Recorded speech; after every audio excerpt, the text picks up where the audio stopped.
En février 1651, un libelle anti-Mazarin est imprimé sous forme de placard illustré.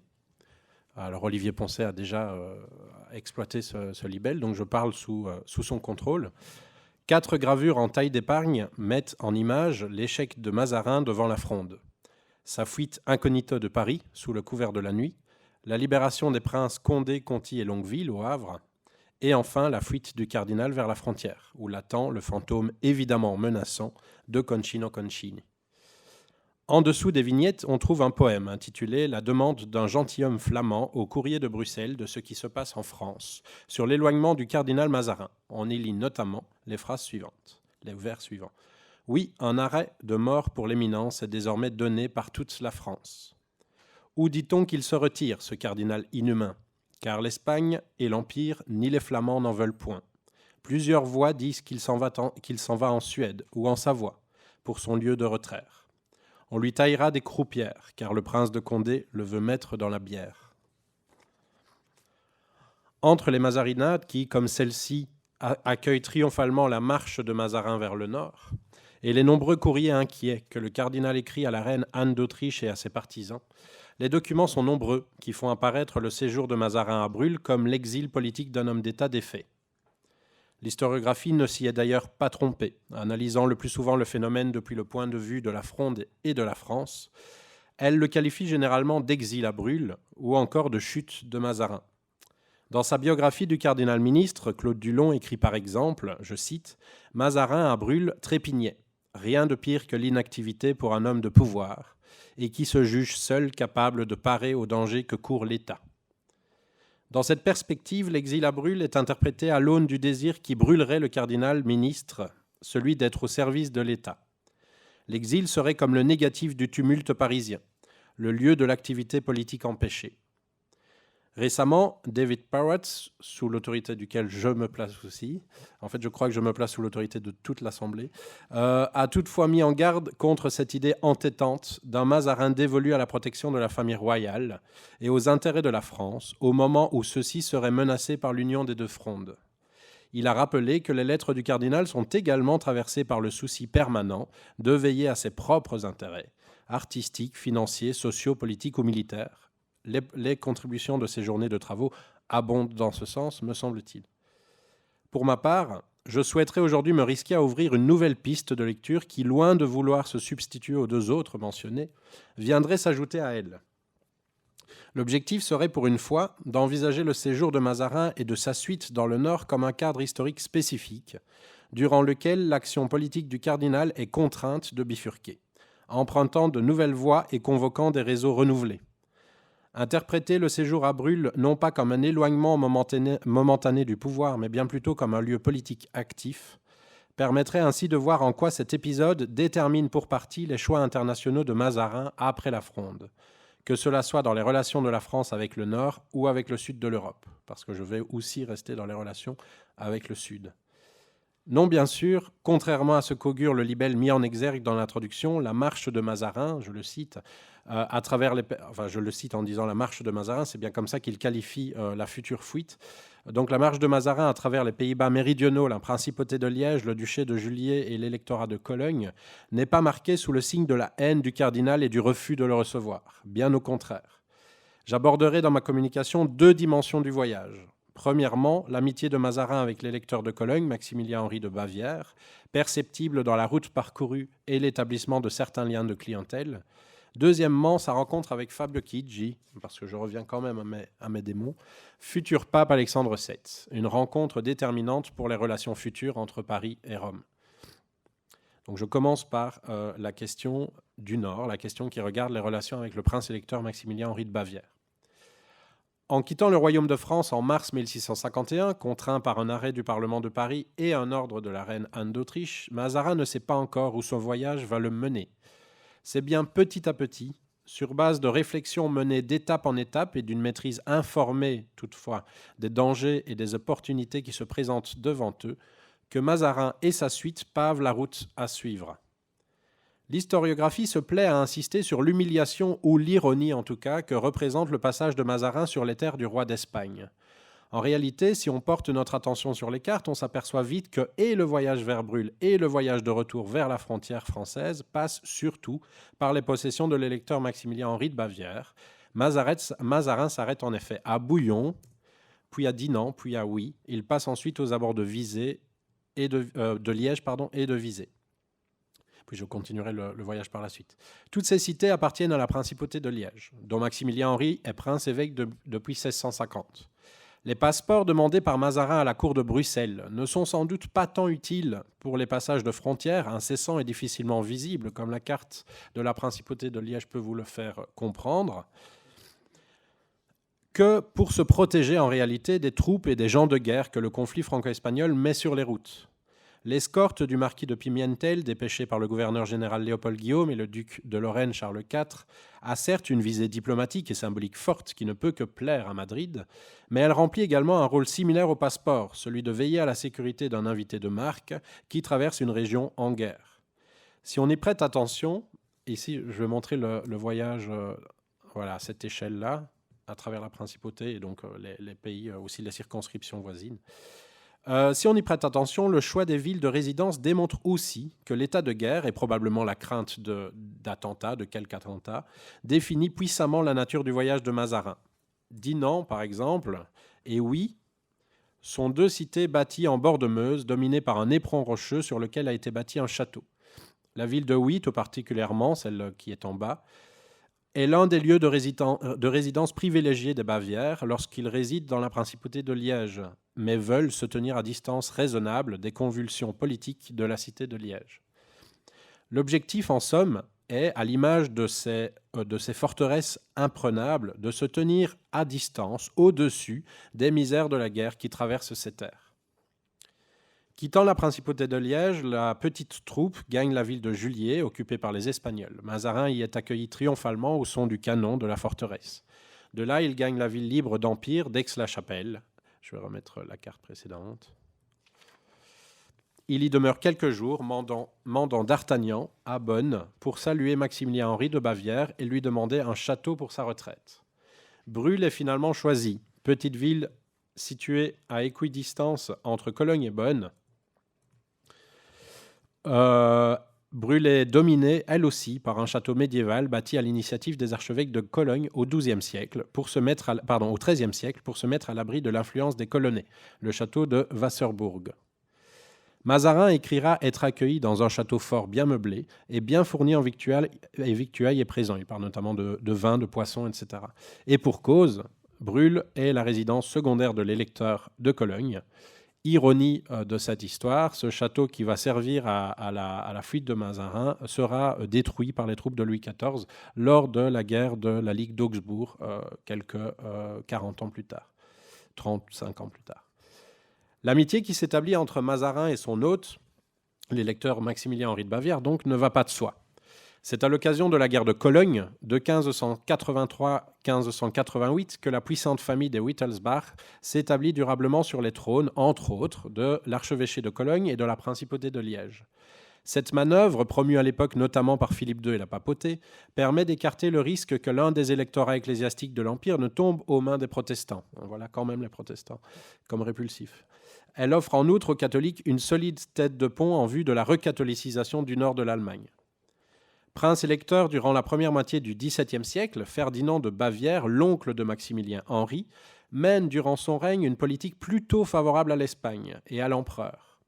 À Liège, où la guerre civile est endémique pendant une bonne partie du XVIIe siècle, le parti de Ferdinand de Bavière, proche de l'Espagne et de Bruxelles, s'oppose à un parti pro-français que Richelieu entretient à force d'argent, de diplomatie et d'hommes. L'amitié qui se noue entre Maximilien-Henri de Bavière et Mazarin est donc un retournement important des alliances au nord-ouest de l'Empire, quelque temps après les traités de Westphalie. Elle jouera ensuite un rôle certain dans la création de la Ligue du Rhin en 1658, dont Guy de Braun a parlé ce matin. Cette amitié trouve notamment son origine dans les rapports de clientèle que Mazarin arrive à tisser avec l'un des principaux conseillers de Maximilien-Henri, Jean-Ferdinand de Potier, comte de Wagnier. Et alors, c'est une amitié, ou en tout cas un rapport de clientèle qui se forme dès l'entrée de Mazarin dans les territoires de la principauté de Liège, puisque Wanier est gouverneur de Bouillon au nom de son prince. Et Wanier rencontre donc Mazarin dès que celui-ci quitte Sedan pour se réfugier dans le château de Bouillon, dont voici une photo récente.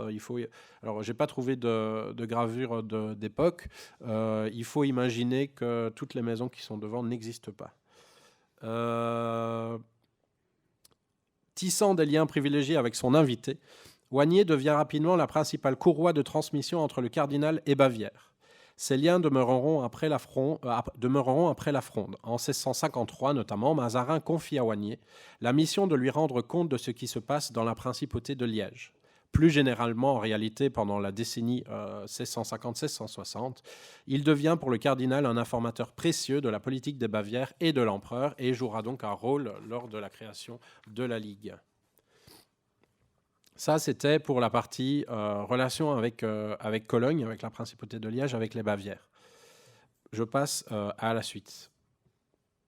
Le 8 octobre 1654, en prévoyance de la mort prochaine d'Innocent X et de l'ouverture du nouveau conclave, Mazarin envoie au cardinal protecteur des affaires de France, Rinaldo d'Este, son Instruzione per il Conclave, afin qu'en l'absence de l'ambassadeur Hugues de Lionne, celle-ci serve de cadre à la faction française du Sacré Collège. Alors le texte est hyper connu.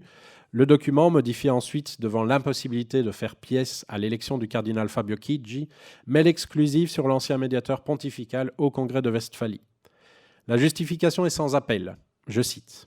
« Quant au cardinal Chigi, il a cet avantage qu'ayant été longtemps hors de Rome, il n'est pas connu en cette cour-là, qui, jugeant d'ordinaire par les apparences, le croit peut-être un fort digne sujet sur le fondement de l'emploi qu'il avait à Münster. Quoique cela même nous l'ait fait connaître plus clairement pour le plus incapable du régime de l'Église universelle que l'on pourra choisir. » La formule est connue, elle est bonne aussi. Elle marque les contemporains, puis l'historiographie. Le jeune Léopold Ranke l'utilise dans son ouvrage Die Römische Päpst. Depuis lors, elle est régulièrement convoquée pour illustrer en peu de mots bien sentis le rapport conflictuel entre Mazarin et la papauté d'Alexandre VII. Dans un même mouvement, elle permet en effet de faire la synthèse des ressentiments de la France face à la médiation menée par Chigi à Münster, de l'animosité personnelle entre Mazarin et le nonce né de leur rencontre dans l'électorat de Cologne lors du premier exil du cardinal, et enfin de l'absence d'un médiateur pontifical au Congrès des Pyrénées en 1659. Les contemporains de Chigi et de Mazarin font déjà grand cas des ressentiments qui marqueraient la relation entre le nouveau pape et le cardinal ministre. C'est à partir de cette époque que ces ressentiments deviennent une clé déjà de lecture pour donner un sens à la non-intervention pontificale au Congrès des Pyrénées. En 1664, le Vénitien Galeazzo Priorato Gualdo, aventurier, mercenaire et historiographe, publie un ouvrage consacré à la paix des Pyrénées sous le titre Il Trattato della Pace conclusa fra le due corone nell'anno 1659. Dans ce livre, Priorato Gualdo se penche sur les raisons qui justifient l'absence remarquée du pape Alexandre VII aux négociations de paix de 1659. Je le cite. Parmi les choses les plus singulières observées dans la paix, ce fut sa conclusion sans l'intervention du pape, après que le Saint-Siège a si longuement travaillé pour en avancer les traités, et que, en tant que nonce apostolique, le présent pontife y avait personnellement prêté son concours à Münster, avec les applaudissements universels et l'entière satisfaction de Rome. Au nombre des raisons qu'il propose pour répondre à sa thèse figure la suivante. S'ajouteraient d'autres raisons provenant d'une antipathie intérieure, qui, d'après ce que l'on croit, serait couvée dans les âmes du pape et de Mazarin. D'après cela, sa sainteté serait facilement suspectée par le cardinal d'avoir des sentiments peu unis aux siens. Les causes de cette aversion réciproque trouvent leur origine première dans les entretiens que les deux hommes eurent ensemble en Allemagne, quand Chigi s'y trouvait comme nonce et le cardinal s'y était retiré depuis la France. Alors mon objectif ici, vous me voyez venir, est de prendre au sérieux cette assertion. Je voudrais en faire l'archéologie en pistant dans les traces de la rencontre entre Mazarin et Chigi en 1651, en pistant les traces de cette rencontre. L'objectif est toujours, comme dans le cas de Cologne et de Maximilien-Henri de Bavière, d'envisager le séjour de Mazarin à Brûle comme un acteur à part entière de l'activité politique de Mazarin, une époque où s'ouvrent de nouveaux possibles et de nouvelles opportunités servant de répertoire d'action pour le futur. D'une rencontre, il faut en réalité parler de 3 entretiens entre les deux hommes. Les 2 premiers ont lieu à Aix-la-Chapelle, les 2 et 3 avril 1651, lors du voyage d'aller de Mazarin vers Brûle. Le troisième a lieu à Brûle le 9 ou 10 octobre 1651. Fabio Chigi a alors reçu la permission du palais apostolique de s'en retourner à Rome et vient saluer Mazarin, qui est lui-même en train de préparer son retour vers la frontière française. Vite expédiée, cette visite à Brûle de courtoisie n'a pas laissé de traces substantielles, ce n'est pas de ça que je parlerai. Restent donc les 2 journées à Aix-la-Chapelle, en avril 1651, au début. Pourquoi Aix-la-Chapelle ? Parce que Fabio Chigi est alors toujours chargé de la médiation de paix entre les couronnes de France et d'Espagne. À cette fin, le pape Innocent X lui a ordonné de quitter Münster pour se rapprocher du nouveau théâtre des négociations, en Picardie. Prudent, Chigi a obéi à son maître, certes, mais il a demeuré tout de même dans l'espace juridictionnel de sa nonciature, afin de préserver la réputation du Saint-Siège en cas d'échec des nouvelles tractations bilatérales. En outre, le choix de Chigi est également dicté par sa santé défaillante. Souffrant de nombreux problèmes articulaires causés par son long séjour en Westphalie, dont il s'est régulièrement plaint dans sa correspondance, pour ceux qui l'ont lu, le nonce peut ainsi profiter des sources chaudes de la cité thermale.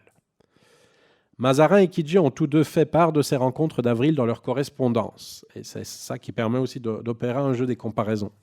Comme je vais tâcher de vous le montrer, ces traces sont déroutantes à plus d'un titre, avant tout parce qu'elles sont marquées sous le signe de la connivence, voire d'une forme de respect mutuel entre 2 égaux, membres de l'élite ecclésiastique. Seuls quelques indices permettent de déceler les germes d'une certaine incompatibilité de vue entre les 2 hommes. Dans la lettre que Mazarin destine à Hugues de Lionne, écrite le 3 avril 1651, c'est-à-dire le jour de leur deuxième rencontre, donc une lettre qui va faire le résumé des 2 rencontres, on cherchera en vain, en réalité, des informations sur les conditions matérielles de la rencontre avec Fabio Chigi ou sur le caractère et le physique du nonce. Aucune volonté non plus de restituer l'ordre des paroles échangées. Le cardinal ministre n'écrit pas tant sur les entretiens qu'il a eus avec le nonce que sur ce que le nonce aura pu lui dire de nouveau et d'intéressant concernant certaines affaires pendantes. Il y est d'abord question de la paix entre les couronnes, bien sûr, et bien sûr elle piétine.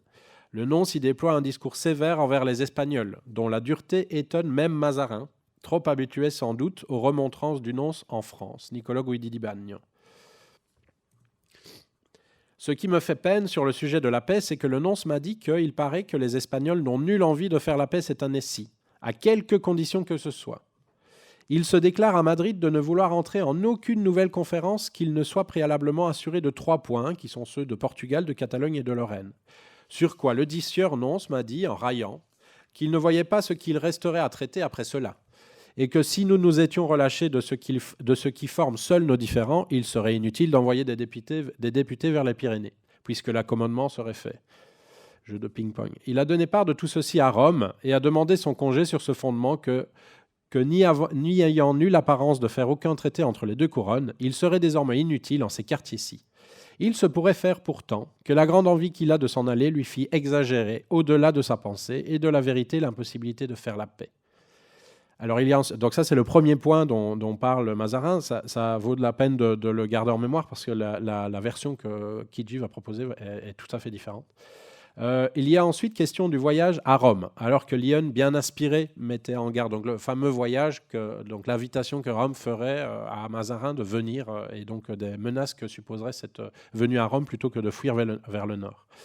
Alors que Lionne, bien inspiré, mettait en garde Mazarin face aux invitations de gagner la cour pontificale pour y trouver refuge, le cardinal détrompe son correspondant en invoquant une seconde fois les dires de Fabio Chigi. « Vous vous êtes trompé dans le soupçon que vous avez eu que le discours que le nonce, qui est à Paris, avait fait à M. de Brienne, lui disant que si j'allais à Rome et que le roi escrivait au pape en ma faveur, sa sainteté me recevrait comme son enfant, fut accompagné, en réalité que cette demande donc fut accompagnée d'artifice. Car monseigneur Chigi m'a dit que, parce qu'on lui m'endoie de Rome, il croyait que le pape me convierait à y aller avec des paroles de civilité et d'affection et d'assurance de me recevoir fort bien. Et le sieur Chigi m'a dit en riant que les personnes censées de Rome, parmi lesquelles il y avait de ses amis, disent qu'ils s'attendent que je ferai de beaux remerciements au pape et que je remettrai à faire ce voyage un autre temps. » Dans ces passages pointe une certaine connivence entre les deux hommes. Alors évidemment, en laissant ces passages à votre merci, ou en tout cas à votre regard, je serais content aussi d'avoir toute une série de points de vue éventuellement plus complexes. Donc dans ces passages pointe une certaine connivence entre les deux hommes, rendue perceptible à travers les railleries et le rire du nonce dont Mazarin parle, marque d'une certaine prise de distance partagée avec les informations reçues. Cette proximité est d'ailleurs mise en mots par Mazarin lui-même dans une lettre écrite le 12 octobre 1651 à Henri d'Étampes Valençay, ambassadeur de Louis XIV en cour de Rome. Je le cite, « Je vous remercie de tout mon cœur des discours avantageux que vous avez tenus au pape de Monseigneur Chigi, car outre qu'il a beaucoup de mérite, il est fort de mes amis. » Cette marque de reconnaissance et d'affection semble troubler Adolphe Chéruel lui-même, qui écrit en note de son édition des lettres de Mazarin, je cite, « On verra dans la suite de la correspondance de Mazarin que ses sentiments changèrent complètement à l'égard de Fabio Chigi. En 1654, il adressa à Hugues de Lionne, qui se rendait à Rome, des instructions pour s'opposer à la promotion de Fabio Chigi à la papauté, mais il ne réussit pas à l'empêcher d'y parvenir. La boucle est bouclée, et je voudrais essayer d'en sortir. Devons-nous, à notre tour, en effet, après Chéruel, conclure que les rapports entre Mazarin et Chigi ne se seront dégradés que plus tard, une fois l'un rentré en triomphe en France et l'autre parti à Rome pour diriger la politique internationale pontificale? Devons-nous conclure que la rencontre à Aix-la-Chapelle est une fausse piste, inventée par des récits postérieurs qui chercheraient à crédibiliser l'inimitié entre Mazarin et Chigi en l'incarnant dans un face-à-face décisif? Les échanges de courriers entre Fabio Chigi et le nonce en poste en France, Niccolò Guidi di Bagno, conservé dans le fonds Chigiani à la Vatican, permettent de proposer une réponse plus nuancée. Il fonctionne en deux temps. D'abord, Chigi fait un compte-rendu général de la rencontre. Ensuite, Guidi di Bagno le relance. Puis Chigi reprend le dossier et ouvre sur un pan de l'entretien qu'il avait omis de mentionner la première fois. Un cahotement intentionnel qui en dit long en réalité. Le premier courrier de Chigi, donc, peut être vu comme l'envers de la lettre de Mazarin à Lionne. En effet, il ne dit rien ou presque du contenu des entretiens entre les deux hommes. En revanche, il s'attarde longuement sur une série d'autres aspects invisibles dans la correspondance du cardinal. Entre ironie et fascination, on va le voir, ce compte-rendu offre à mon sens un panorama remarquable des obsessions de Fabio Chigi au moment où, désengagé, il aspire plus que jamais à regagner la péninsule italienne. Par ailleurs, ces lettres donnent aussi une image assez troublante, assez particulière d'un Mazarin qui parcourt la principauté de Liège et les territoires de Cologne en menant grand train et en étant accueilli dans les cours et en resplendissant de santé. On va le voir. Il commence son compte-rendu. Il signor Cardinal Mazzarino, domenica alle 6 ore della sera, entro in questa città col nipote, con le 3 nipoti e con un seguito di 150 persone, tutte bene in ordine, tra le quali italiane 2 sole ho vedute, il signore Ondedei ed il signore Fabri. Visitai Sua Eminenza un'ora in circa dopo il suo arrivo, che fu improvviso, et là on passe à une forme d'ironie assez délicieuse, e nella istessa osteria del Pero e nella istessa camera appunto dove il marzo dell'anno passato avevo visitata la signora duchessa di Longueville. Et là, il traite du moment où la duchesse de Longueville, chassée de Normandie après avoir échoué à soulever la province, s'enfuit d'abord à La Haye, puis se dirige vers Stenay. Donc on est pile entre les deux, au moment où elle passe par Aix-la-Chapelle et elle va loger dans la même chambre que celle où le nom se trouve Mazarin ce jour-là, et il va évidemment en tirer une leçon. E se non fosse scherzo troppo grave, siccome l'anno passato dissi che in questo avrei fatto tal compimento con sua eminenza, ed egualmente gli avrei offerta le lettighe e le carrozze, come facevo a quella dama, così starei per dire che l'anno venturo vi potessi visitare il signore Duca d'Orléans. Tanto vanno le cose del mondo variandosi da uno estremo all'altro. Donc voilà, on revient avec évidemment ce motif de la roue de la fortune qui va bien aux puissants de la France à ce moment-là et qui entraîne Chigi à envisager la venue de tous les camps de la fronde les uns après les autres, année après année, dans l'auberge qui borde sa nonciature. Voilà, réflexion distante et ironique d'un courtisan qui glose à loisir sur le motif de la roue. D'ailleurs, quelques lettres après, on trouvera vraiment une belle mention, une belle métaphore de la roue de la fortune. Mais ce cynisme, en réalité, dans la lettre, est très vite atténué par le passage qui suit, où Kidji témoigne à la fois de la proximité et de la distance qu'il y a entre lui et Mazarin. Par ce jeu des miroirs se dévoile la fascination, véritablement la fascination que le nonce éprouve à l'encontre du cardinal. Une fascination inédite en réalité, qui pousse Kidji à insister auprès de Guidi di Bagno sur le peu d'effet que les oppositions et les arrêts du Parlement ont sur le cardinal et sur sa volonté de servir le roi. Sua Eminenza mi dissi trovarsi in 48 anni, che sono 4 manca dei miei, ma la trovai con tal robustezza, pienezza e colore che ne poteva frodare a buona ragione una dozzina. Donc il a l'air beaucoup, il est à peine plus jeune que Kidji, mais en réalité, selon Kidji, en voyant son alter ego, il dit qu'il pourrait en fait tricher sur son âge et dire qu'il a 12 ans de moins. Al decoro con che viaggia e con che è ricevuto dappertutto, accompagna un coraggio e una tranquillità di animo certamente maggiori di quello che i suoi emuli possino credere in coteste parti. E i suoi assicurano parlando nell'anticamera che il solo servizio del regno e di Sua Maestà Cristianissima attende Sua Eminenza e rimira non già di alcuno arresto o di altrui appassionata risoluzione. La lettre de Kidji semble ne pas convenir à Guidi di Bagno, qui, pour le préciser, est en train précisément à ce moment-là de monter une quinzaine de chefs d'accusation qu'il envoie à Rome pour proposer au pape d'effectivement demander à Mazarin de gagner Rome pour le citer au tribunal. Après l'avoir reçu, le nonce en France relance son homologue en lui demandant si, au milieu des discorsi indifferenti, il aura été question de la seule question qui vaille, et de la seule question pour laquelle Guidi di Bagno attendait une réponse, c'est-à-dire de qualche particolare spettante all'interesse e bene universale, entendez aux négociations de paix entre l'Espagne et la France, dans lesquelles Guidi di Bagno est engagé jusqu'au cou et dont Kidji essaye de s'extraire. Forcé, cette fois, de traiter d'un sujet qu'il avait volontairement mis de côté, on ne peut pas le lire autrement, me semble-t-il, Kidji reprend son compte-rendu. Et c'est là qu'on comprend que la discussion sur la paix des couronnes a été source de tension en réalité entre Mazarin et Kidji au moment de leur rencontre. Je terminerai avec cette citation.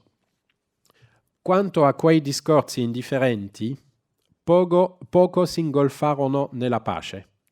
Sfuggi anco io di attingere poiché come uomo di mezzo non posso fare consonanze con chi sta nell'estremo e ha tutto suo fervore.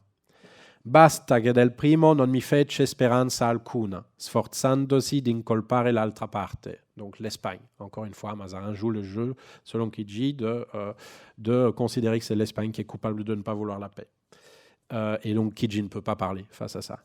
E per il secondo, dando qualche cenno di animo non totalmente amorevole, non solamente non gli corrisposi, ma con viso piuttosto amaro, mi tacqui, e fui cagione che passasse ad altre materie. Alors, je ne vois pas comment... Enfin, il est très intéressant de mettre en parallèle ce que Mazarin fait de ce que Kidji aurait dit sur la paix et de voir ce que Kidji dit de cette histoire. Credo che mi trovasse tanto poco cortigiano che ne rimanesse con maraviglia e non poté non uscire una volta in dirmi che avevo un gran vantaggio in non curarmi di alcuno, il che li confermai per le cose temporali, siccome anche per le eterne egualmente mi curavo di ognuno e ad ognuno pregavo del bene e l'avrei procurato se avessi potuto.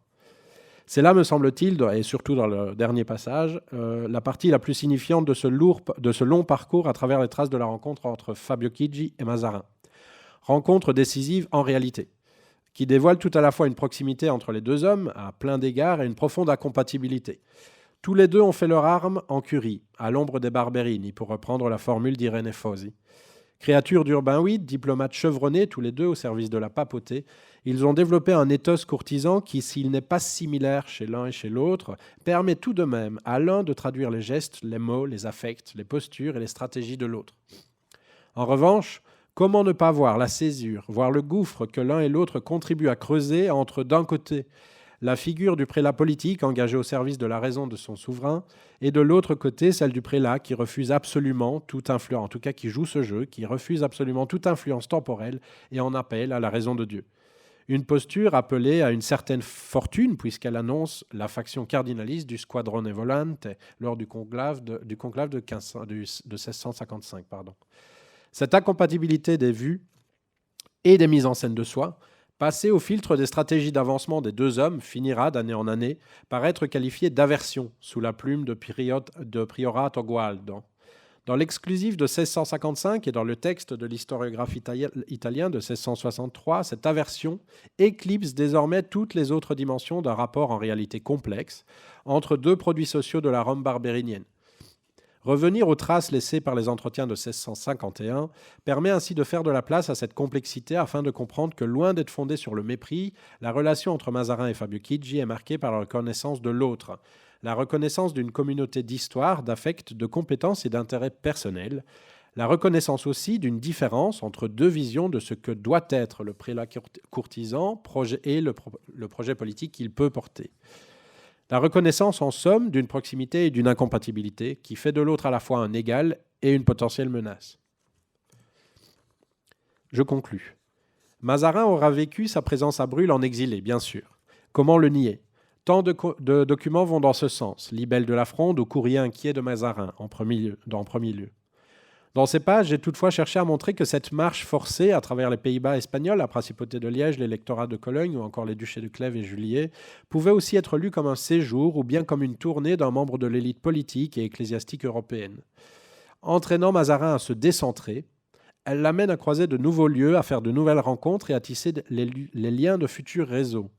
Elle ouvre ainsi sur de nouvelles possibilités d'action qui seront convoquées dans les années qui suivent, notamment lors de l'élection d'Alexandre VII, de la création de la Ligue du Rhin ou de la paix des Pyrénées, c'est-à-dire lors de certains des phénomènes diplomatiques européens les plus importants des dernières années de vie de Mazarin. Je vous remercie.